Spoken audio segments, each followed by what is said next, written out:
guys, welcome back to my channel. It's Numi here. Jadi di video kali ini aku bakal ngebuat video yang banyak banget di request sama teman-teman semuanya tentang kuliah di Turki tanpa agen. Nah, jadi banyak banget pertanyaan yang ada di grup yang aku buat. Aku bakal ngejelasin di video kali ini biar teman-teman gak bingung lagi gimana sih caranya kuliah di Turki ini tanpa agen tentunya. Biayanya antara pakai agen dan tanpa agen itu selisihnya jauh banget, bisa 2-3 kali lipat selisihnya. Jadi aku sih saraninnya untuk teman-teman ke Turki ini dengan effortnya teman-teman sendiri. Jadi bakal lebih bermakna gitulah, karena kita punya pengalaman sendiri, terus kita juga jadi tahu gimana caranya mengurus dokumen-dokumen yang perlu banget untuk kita ketahui. So ya, tanpa basa-basi lagi, let's get started. Di video kali ini aku bakal ngejelasin yang pertama langkah-langkah apa aja yang harus teman-teman lakukan untuk kuliah di Turki ini tanpa agen. Yang kedua, berkas yang wajib yang harus teman-teman persiapkan. Yang ketiga, estimasi biaya yang bakal teman-teman keluarin untuk kuliah di Turki tanpa agen ini. Oh ya, buat teman-teman kalau mau masuk ke grupnya, aku udah share linknya di description box. Jadi teman-teman langsung klik aja dan bisa langsung masuk dan baca-baca informasi yang udah aku jelasin di sana. Oke?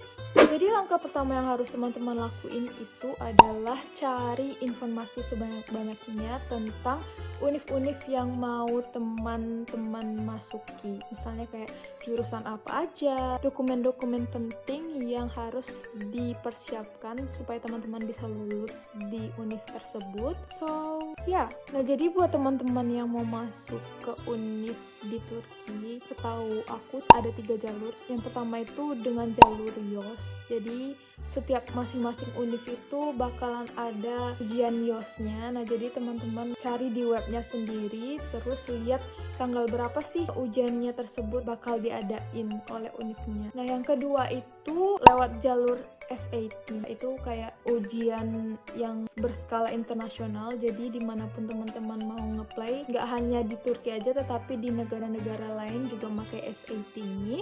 Terus yang ketiga itu dengan jalur berkas. Nah, BTW sekarang ini aku lewat jalur berkas. Kalau jalur berkas ini nggak perlu yang namanya tes YOS atau SAT, itu tuh nggak perlu. Kita tinggal ngupload berkas yang wajib aja, misalnya kayak ijazah yang udah ditranslate ke bahasa Inggris atau bahasa Turki. Yang kedua, transkrip nilai yang udah ditranslate ke bahasa Inggris atau bahasa Turki. Terus yang ketiga, paspor. Nah, itu 3 dokumen ini sangat penting banget buat teman-teman persiapkan sebelum ngeplay univ yang ada di Turki. Nah, jadi teman-teman harus banyak research. Buat teman-teman yang belum lulus, mungkin bisa pakai surat keterangan lulus. Nah, jadi teman-teman minta ke sekolah untuk ngeluarin surat keterangan lulus dan juga nilai rapor dari semester 1 sampai semester 6. Pokoknya dokumen-dokumen itu teman-teman scan. Waktu itu aku ngeplay beberapa univ. Jadi univ yang aku daftar itu ada di Bursa Teknikal Univ, terus ada di Barton yang sekarang udah lulus di sini di Barton Univ. Terus ada Ankara Univ, Kocaeli Univ, Samsun, Uskudar, sama Metu. Nah, Metu ini itu tuh sebenarnya harus pakai SAT gitu, tapi kayak aku cuman coba-coba aja. Soalnya Metu itu termasuk 3 besar yang ada di Turki. Terus kalau di Uskudar Univ ini, alhamdulillah aku juga keterima di hubungan internasional, tapi di Uskudar ini mahal banget. Tuh aku dapat LOE-nya itu biayanya per tahun itu 57 juta. So expensive for me. Karena alhamdulillah Barton Univ aku juga keterima, jadi sekarang aku udah di Barton Univ. Tapi aku sekarang lagi tomer guys. Bulan September aku masuk perkuliahan. Jadi ini aku kayak buat daftar gitu. Pokoknya kalau untuk pembukaan univ itu sekitar pertengahan bulan gitu, Juni sampai akhir tahun itu biasanya univ-univ di Turki itu pada buka. Jadi kalau sekarang ini waktunya teman-teman buat persiapan. Nah, jadi buat teman-teman yang mau bahasa Inggris itu bisa, tetapi syaratnya itu emang harus ada tes tes TOEFL atau enggak tes IELTS yang membuktikan bahwa teman-teman itu udah mampu berbahasa Inggris. Pokoknya dalam mengupload berkas itu pastiin teman-teman itu cek tanggalnya, kapan deadline-nya, teman-teman emang harus catat di buku atau di HP teman-teman supaya jadi pengingat gitu. Jadi jangan sampai ketinggalan. Oke? Oh ya guys, for your information, Univ aku juga udah buka pendaftaran jalur berkas itu tanggal 21 Maret kemarin. Jadi teman-teman tinggal klik link di bawah ini kalau teman-teman mau nge-play ke Univ aku. Oke, jadi langkah yang kedua, waktunya untuk ngupload berkas-berkas itu ke website Univnya masing-masing. Jadi teman-teman kayak ngisi-ngisi data gitu.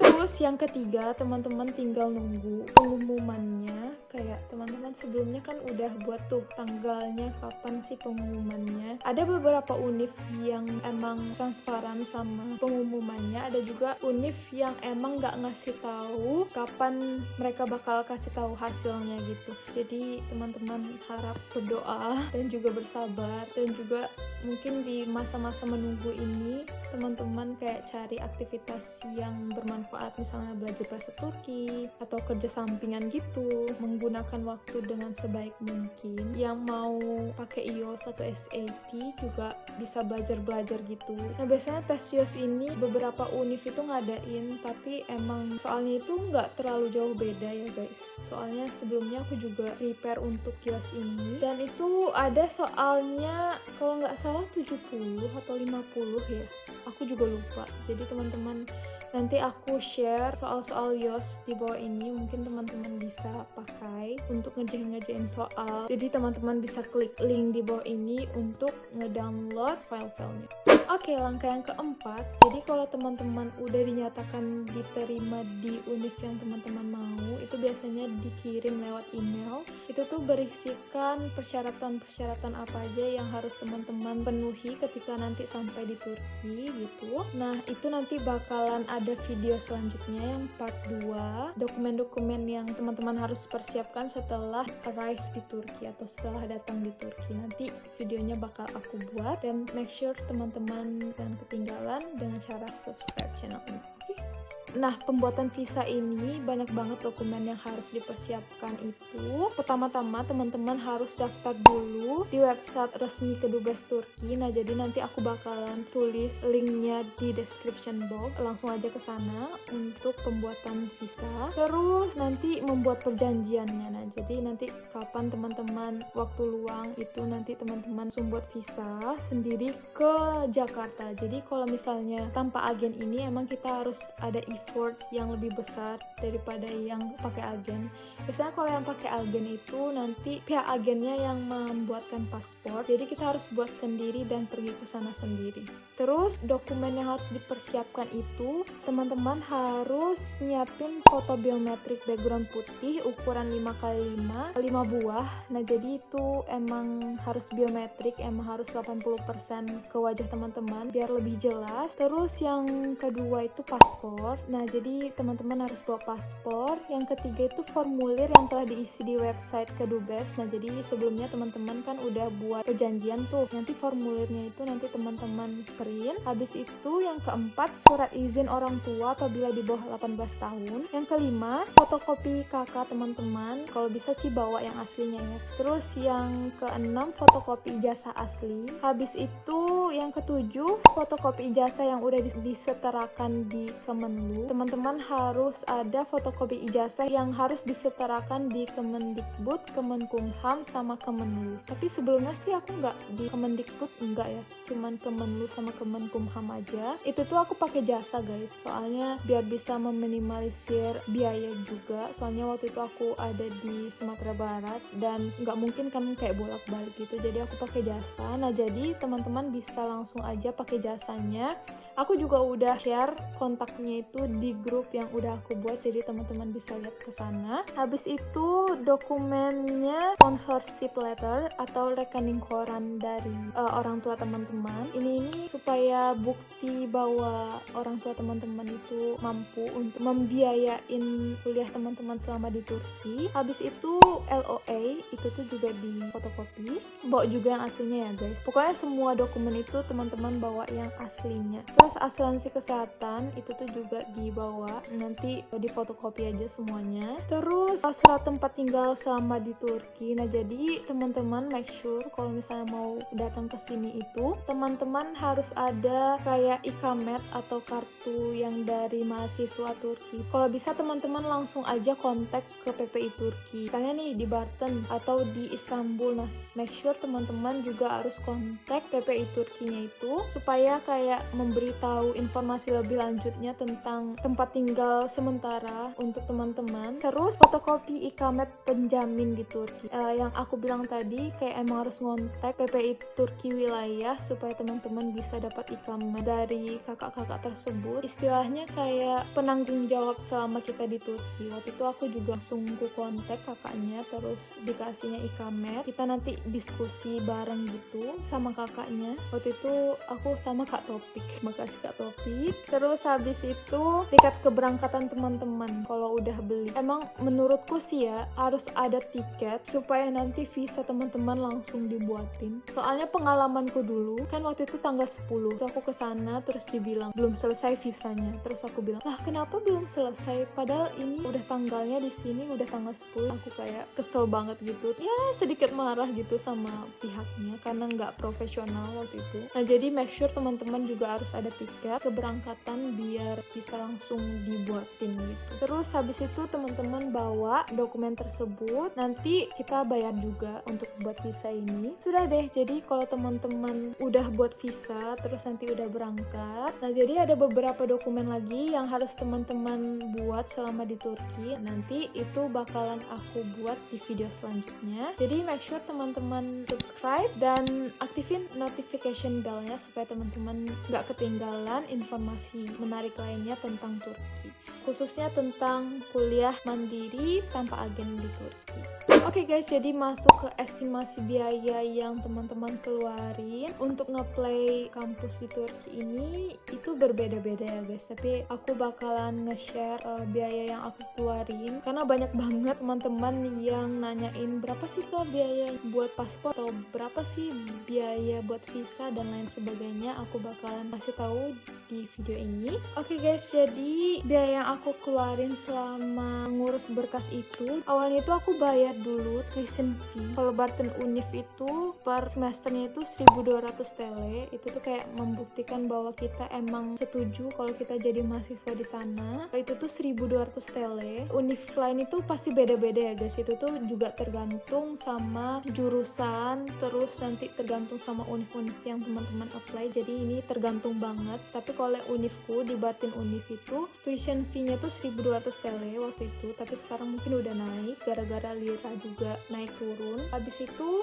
bayar deposit 750 TL. Itu tuh nanti kayak kita langsung bayar lewat bank gitu, ada webnya, terus kita nanti masukin nomor kartu dan lain sebagainya. Terus habis itu aku translate ijazah, karena ijazahku itu di depan itu udah ijazah, di belakangnya juga udah transkrip nilai. Itu tuh makanya dijadiin satu dokumen itu 300.000. Tapi ada beberapa temanku dia ijazahnya beda, terus transkrip nilainya juga beda. Nah jadi itu teman-teman tinggal nyesuaiin aja. Terus notaris tambah legalisir ijazah ke Kemenkumham sama ke Kemenlu, itu tuh 550. Abis itu asuransi kesehatan aku waktu itu buatnya di Mandiri Asuransi Life, itu tuh 700.000. Habis itu foto biometrik aku habis 35.000. Tiket pesawat itu alhamdulillah waktu itu aku dapat yang murahnya itu jadi 3 jutaan. Aku naik bukan yang Turkish Airlines tapi Qatar Airways. Nah jadi Qatar Airways itu nanti kita bakalan transit di Doha, Qatar. Nah BTW aku juga udah buat videonya, jadi teman-teman tinggal klik yang ada di sini. Itu tuh perjalananku dari Indonesia ke Turki. Jadi teman-teman kalau mau bisa langsung aja lihat videonya. Habis itu daftar tomar. Nah jadi daftar tomar itu awalnya aku 900 TL. Nah itu juga kita harus langsung daftar tomarnya. Jadi pas kita udah sampai di Turki kita bisa langsung masuk tomar atau kursus bahasa Turki. Habis itu print, segala perintilannya itu aku estimasin aja 100.000. Kayak print dokumen yang banyak itu yang tadi, kayak misalnya ijazah, terus terus kayak asuransi kesehatan itu juga banyak nanti kertas-kertasnya. Jadi teman-teman, aku estimasinya aja 100.000. Habis itu visa $60. Ini sekitar 860 ribuan waktu itu. Nah tapi aku nggak tahu ya sekarang, mungkin sekitar ituan juga. Nah jadi totalnya biaya yang aku keluarin itu sekitar 8.304.000. Oh ya guys, jadi karena aku udah buat paspor waktu aku di SMK, itu tuh sekarang biaya paspor, pembuatan paspor itu kisaran antara 300 sampai 350 ribu. Nah jadi teman-teman tambahin aja yang 8.304.000 nya tadi itu. Jadi totalnya estimasinya itu 8.700.000-an. Itu tuh udah sama paspor. Itu udah include semuanya, udah termasuk pendaftaran Tomar sama pendaftaran uang kuliahnya selama 1 semester. Itu emang relatif banget untuk di kota-kota lain, karena aku di kota Barton itu kota kecil, jadi biaya hidup dan biaya kuliah itu jadi lebih murah dibanding kota-kota besar lainnya. Nah jadi itulah guys video kali ini, semoga video ini bermanfaat dan semangat buat teman-teman yang emang pengen banget kuliah di Turki dengan jalur mandiri tanpa agen. Emang effortnya itu banyak banget, kita harus ngeluarin effort. Nah itu juga sebanding sih sama biayanya, karena kita biayanya ngeluarin sedikit banget karena kita ngandalin usaha kita sendiri. Kalau misalnya teman-teman pakai agen, itu tuh sama halnya dengan teman-teman membayar jasa mereka juga. Tapi ada juga beberapa agen yang emang harganya itu nggak masuk di akal. Jadi untuk mencegah itu, aku saranin aja buat teman-teman mandiri tanpa agen aja. Teman-teman bisa liatin video ini ke orang tua teman-teman untuk menjadi proof buat orang tua teman-teman. Pasti juga ada kekhawatiran tersendiri buat orang tua kita. Nah jadi itulah tugas teman-teman untuk ngeyakinin mereka bahwa teman-teman bakalan baik-baik aja di sana. Jadi semoga bermanfaat. Sampai ketemu di video selanjutnya. Bye bye.